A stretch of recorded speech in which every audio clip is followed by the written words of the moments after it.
बिस्मिल्लाहिर्रहमानिर्रहीम। अस्सलामुअलैकुम। औक़ात टीवी में खुश आमदीद। मैं हूँ अब्दुल जब्बार अंसारी और मेरे साथ शरीक गुफ्तगू हैं मोहम्मद आसिम ख़ान। ख़वातीन व हज़रात, गुज़श्ता रोज़ मेरी गाड़ी की बैटरी चोरी कर ली गई और मेरे पड़ोसी की गाड़ी के चारों टायर गायब करके चोरी करके गाड़ी को ईंटों पे खड़ा कर दिया गया। और इस्लामाबाद में मंशियात के आदी लोगों की भरमार और महफूज शहर, जिसको सेफ सिटी का नाम दिया जाता है इस्लामाबाद को, इसमें शहरी गैर महफूज और दीगर छोटे छोटे जो है ना मौज़ूआत, वो हमारी आज गुफ्तगू का हिस्सा होंगे। जिन अहबाब ने अभी तक औक़ात टीवी को सब्सक्राइब नहीं किया वो सब्सक्राइब कर लें और बेल आइकन के निशान को आल पे करके जो है ना वो दबाएं, ताकि हमारी वीडियो सबसे पहले आपको मिल सके। तो आइए हम प्रोग्राम की तरफ आते हैं। आसिम, गुज़श्ता रोज़ मेरी गाड़ी की बैटरी चोरी कर ली गई। वो पता कैसे चला कि मैं तो 0 पॉइंट में PID की के तहत मोजो वर्कशॉप हमारी कोई हो रही थी, सहाफ़ियों को मोबाइल जर्नलिज़म के हवाले से तरबियत दी जा रही थी। मैं उसमें शरीक था, तकरीबन सारा दिन मैं उधर रहा। वापस आया तो रात 8 बजे मैंने कहा चलो गाड़ी को स्टार्ट करते हैं और आगे गैरेज में खड़ा करते हैं। तो गाड़ी स्टार्ट नहीं हो रही थी। तो मैंने देखा कि चलो इसका बोनट खोलते हैं, खोल के देखते हैं कोई टर्मिनल ना ढीला हो ना। तो बोनट खोल के देखता हूँ तो आसिफ, मेरी गाड़ी की तो बैटरी ही गायब थी, उसने स्टार्ट क्या होना था।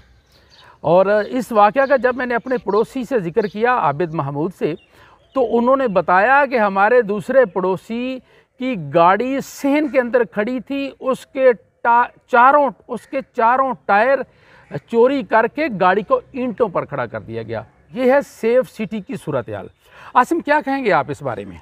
जी, ये आप देख लें कि जिस थाने की हदूद में, और ये जो इलाका है ये F61 सेक्टर है, और जो थाना कोसार है इसको मॉडल थाना कहा जाता है। बिल्कुल। अब मॉडल थाना उसे कहा जाता है जो दूसरे थानों के लिए एक मॉडल की हैसियत रखता हो, नमूने की हैसियत रखता हो। आप ये देखें कि इस पूरे इलाके में मंशियात के आदी अफराद जो हैं वो धंधनाते फिरते हैं दिन रात। तो ये कौन मंशियात इनको सप्लाई कर रहा है, ये पकड़े क्यों नहीं जाते? अगर मंशियात के आदी अफराद की यहाँ पे इस इलाके में भरमार है और वो रातों को सड़कों पर आज़ादाना घूमते हैं, तो पुलिस उन्हें गिरफ़्तार क्यों नहीं करती और उनका सुराग लगा कर उनको जो बेचने वाले हैं, मंशियात बेचने वाले, उन्हें क्यों गिरफ़्तार नहीं किया जाता? और फिर उस मंशियात को ख़रीदने के लिए ये जो मंशियात के आदी अफराद हैं ये इस इलाके में चोरियाँ करते हैं, लोगों की अमलाक से वो चीज़ें उठा कर ले जाते हैं। जैसे आपकी गाड़ी उठा ली गई, उससे बैटरी निकाल ली गई, आपके दोस्त की वो चारों टायर गायब कर दिए गए। अब दूसरा सवाल ये है कि ये जब जो आपकी बैटरी निकाली गई है या जो दूसरे जो दोस्त हैं उनके चारों टायर गायब किए गए हैं, तो ये कोई छोटी सी चीज़ तो नहीं है अंसारी साहब। ये कहीं ना कहीं पंजाबी में कहते हैं लख दी चोरी तो कख दी चोरी। जी, मकसद ये है जी कि ये कहीं जाकर बेचते तो होंगे। जी बिल्कुल, कबाड़िए को जाकर कोई दिन तो नहीं है कि नजर ना आए। जी, किसी दुकान पे जाकर बेचते होंगे। तो ये कैसे मुमकिन है कि पुलिस इनसे बेखबर हो? पुलिस का एक इंटेलिजेंस का नेटवर्क होता है, तो वो क्यों इनका, चोरों का, इन मंशियात के बेचने वालों का सुराग नहीं लगा सकते? और दूसरी एक और चीज़ मैं आपको बताऊं यहाँ पे कि यहाँ रात के वक्त और दिन के वक्त आप देखें कि जो कचरा उठाने वाले अफ़गानी जो मोटरसाइकिल सवार हैं वो दंदनाते फिरते हैं। अक्सर के पास वो टूटी मोटरसाइकिलें हैं, उनके नंबर प्लेट भी नहीं है। जी जी जी। और ये सारी उनके पास आसिम टच मोबाइल भी होते हैं। टच मोबाइल उनके पास होते हैं। और ये सारी रात आप इनको देखें 2 बजे 2:30 बजे तो ये सड़कों पर दंदनाते हैं और दूसरा गलियों में घूम रहे होते हैं, इन्हें कोई नहीं रोकता। आसिम, कूड़ा क्रिकेट के जो ढेर, जहाँ से मतलब गाड़ियाँ आगे कूड़ा उठाती हैं, वहाँ बैठ के ये मैंने खुद देखा नशा करते हैं। जी, नशा करते हैं। इनमें से ज़्यादातर वो मंशियात के आदी अफराद ही होते हैं।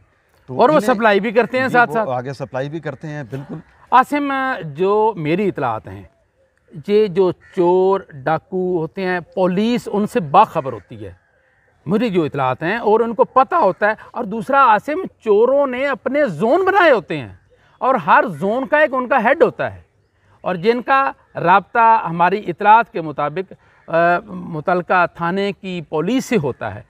आप क्या कहते हैं इस बारे में? जी बिल्कुल ऐसी ही बात है। इनका बाकायदा एक सिस्टम है, इनका नेटवर्क है। ये मंशियात के आदी अफराद का, ये कचरा उठाने वालों का, इनका भिखारियों का, इनका एक ठेकेदारी निज़ाम होता है। आप भिखारियों की मिसाल ही ले लें। यहाँ पे जो सुपर मार्केट में भिखारी बैठे होंगे या जिना सुपर में जो भिखारी बैठे होंगे, तो इनके दोनों के ठेकेदार अलग अलग होंगे और ये दोनों जो हैं वो पुलिस के राब्ते में होते हैं और इनको बाकायदा जगह अलाट की जाती है। जी आप ये पॉइंट हैं और यहाँ पे आप लोग बैठेंगे और दूसरे हलके का बकारी को इजाज़त नहीं वहाँ आगे मांगने की। बिल्कुल ऐसी ही बात है। और इसी तरीके से जो मंशियात के आदी अफराद हैं या जो कचरा उठाने वाले हैं, इन्होंने भी जोन में तकसीम किया होता है, बनाए हुए हैं और ये वारदातें अपने इलाके में ही करते हैं। आसिम, इस्लामाबाद को सेफ सिटी कहा जाता है और शहरी जो हैं वो गैर महफूज हैं, जबकि इस्लामाबाद को सेफ सिटी बनाने में अरबों रुपए खर्च किए गए हैं, जिनमें सिक्योरिटी कैमरेज लगाए गए हैं। तो शहरी गैर महफूज क्यों हैं? जी आप ये देख लें कि हमने तो ये सुना था कि तकरीबन 15,000 से ज़ायद कैमरे इस्लामाबाद में लगा दिए गए हैं, जो सेफ सिटी प्रोजेक्ट में तकरीबन कोई अरबों रुपए की मालियत से लगाए गए हैं।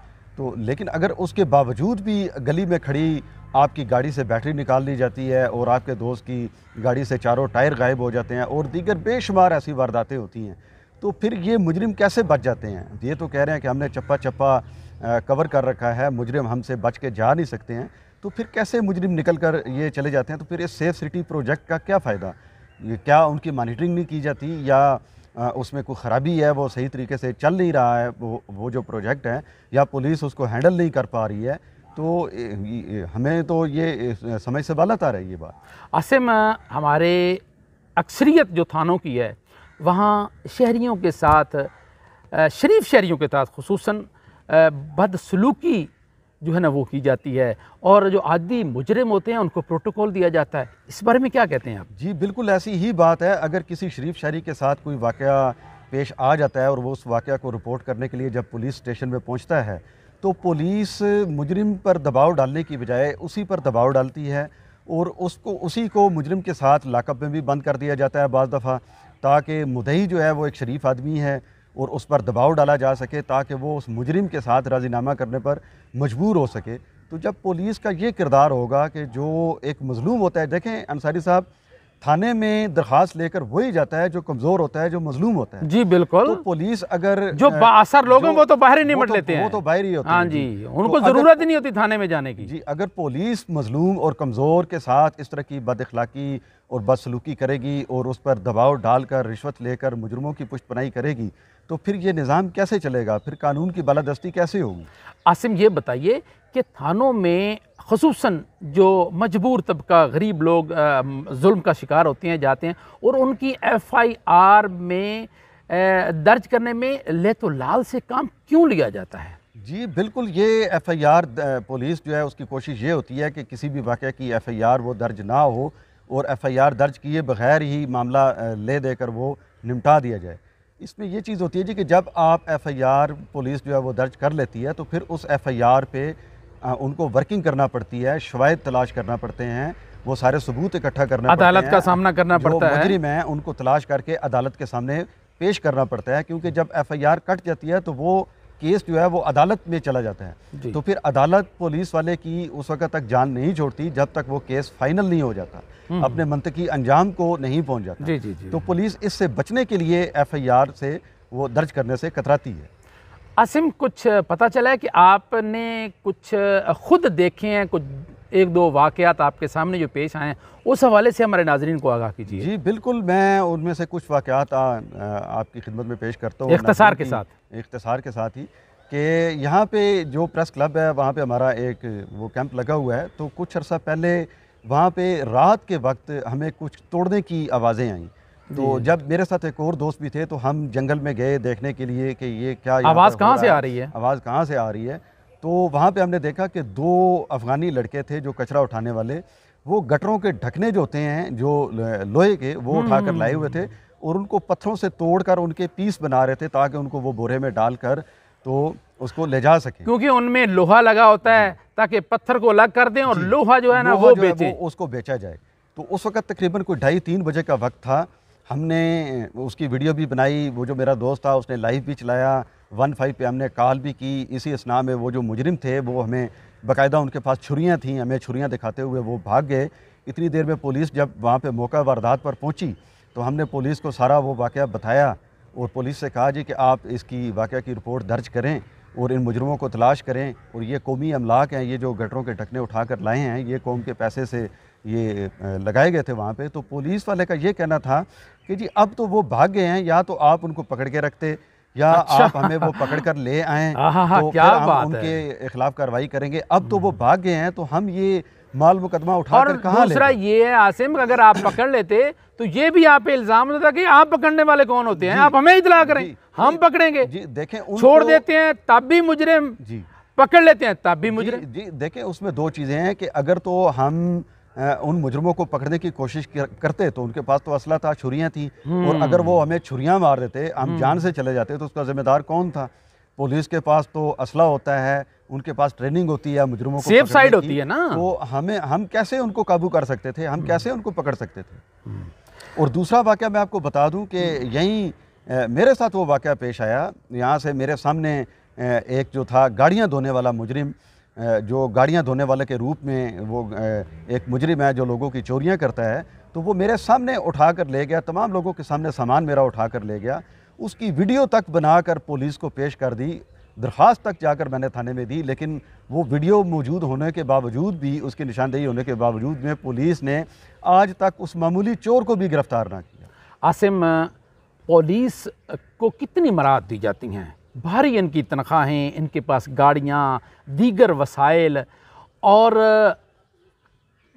कारकर्दगी सिफर नज़र आती है, उसकी क्या वजह है? जी, जब ये पुलिस में भर्ती होते हैं तो आपको पता है कि यहाँ पे पुलिस में जाने के लिए ये रिश्वत का बाज़ार गर्म होता है, और एक मामूली कांस्टेबल के लिए भी आपको 15 से 20 लाख रुपए रिश्वत देना पड़ती है। अक्सर ऐसा होता है या कम ऐसा होता है? जी, अक्सर ऐसा होता है। ये इसमें कोई ऐसी वो बात नहीं है। आप कोई भी सरकारी असामी हो, उसको लेने के लिए आपको या तो दो चीज़ों का सहारा लेना पड़ता है, या आपको रिश्वत देना पड़ती है, या फिर किसी सियासी या बाअसर शख्सियात की आपको सिफारिश की ज़रूरत पड़ती है।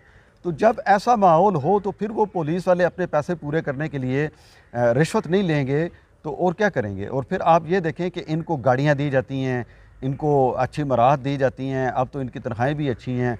उसके बावजूद अगर ये लोग अपना काम ठीक तरीके से नहीं करते और मुजरमों को नहीं गिरफ़्तार करते और मुजरमों की सरकूबी नहीं करते हैं, उनको पकड़ कर अदालत में पेश नहीं करते हैं और लोगों को इंसाफ तक नहीं लेकर जाते, तो फिर मेरे ख्याल में तो ऐसी पुलिस का कोई फ़ायदा नहीं है। आसिम, ये बताइए कि शहरियों के नुकसान का अजाला कैसे मुमकिन हो सकता है? जी बिल्कुल, इसका बिल्कुल एक सीधा सा वो एक फार्मूला है जो हुकूमत को करना चाहिए कि जिस थाने की हदूद में किसी की चोरी होती है या डकैती होती है या मोबाइल छीना जाता है, और अगर वो मुतलका थाना उस मुजरम को गिरफ़्तार नहीं कर सकता, तो उस मुतलका थाने के SHO की जेब से जो मुद्दई है उसका नुकसान पूरा किया जाए। तो जब इन लोगों की जेब से लोगों का नुकसान पूरा किया जाएगा तो शायद मेरा ख्याल में ये लोग दुरुस्त सिमत में चलना शुरू हो जाएं। अच्छा, आप ये कहना चाहते हैं अब मेरी जो मोबाइल की अपनी हाँ आसिम, 2 साल पहले तकरीबन मेरे ना 2 मोबाइल फ़ोन जेब से चोरी हो गए रावलपिंडी थाना न्यू टाउन की हदूद में। अभी तक उनका कोई सुराग नहीं लगा, जबकि फ़ोन तो इस्तेमाल हो रहे हैं। अगले दिन ही फ़ोन मैंने किया तो फ़ोन चल रहा था। मैंने मुतलका पुलिस एहलकार से जो है ना रब्ता किया, लेकिन कोई उसकी अभी तक पेशरफ्त नहीं, कुछ मुझे पता नहीं चला। जी बिल्कुल, ये आप ये देखें कि जब टीवी पर ये रिपोर्टें चलाते हैं पुलिस वाले अपनी बनाकर, तो उसमें अपनी कारकर्दगी को बढ़ा चढ़ा कर पेश करते हैं जी कि इतना सामान हमने रिकवर किया, इतनी चोरियां हमने पकड़ी, इतनी डकैतियां हमने पकड़ी, जबकि हकीकत से इसका कोई तल्लक नहीं होता। इनकी कारकर्दगी बिल्कुल सिफर है, बल्कि इनका मनफी किरदार है इसमें जो मुजरमों को पकड़ने में। ये मुजरमों की पुष्टपनाही करते हैं, ये उनको पकड़ते नहीं हैं। जी आसिम, मोहम्मद आसिम का ये कहना था कि नुकसान का अगर अजाला करवाना है तो उसके लिए मुतलका थाने के SHO को कहा जाए कि वो मुजरमों को पकड़े, अदरवाइज़ उसको जो नुकसान हुआ है वो SHO पूरा करेगा, क्योंकि पुलिस जो है वो आपके माल, जान और इज़्ज़त की मुहाफ़िज़ है, और इसका आसिम उन्होंने बाकायदा हलफ लिया होता है। जी बिल्कुल, हलफ होता है। हाँ जी, हलफ होता है। तो हलफ की वो पासदारी करें और अपनी ज़िम्मेदारी जो है ना उसको बखूबी सर अंजाम दें और शहरियों को महफूज रखें। इसके साथ ही हमारे प्रोग्राम का वक्त अपने अख्ताम को पहुँचा। अपने मेज़बान अब्दुल जब्बार अंसारी और मेरे साथी मोहम्मद आसिम खान को इजाज़त दीजिए। अल्लाह हाफिज़। पाकिस्तान जिंदाबाद।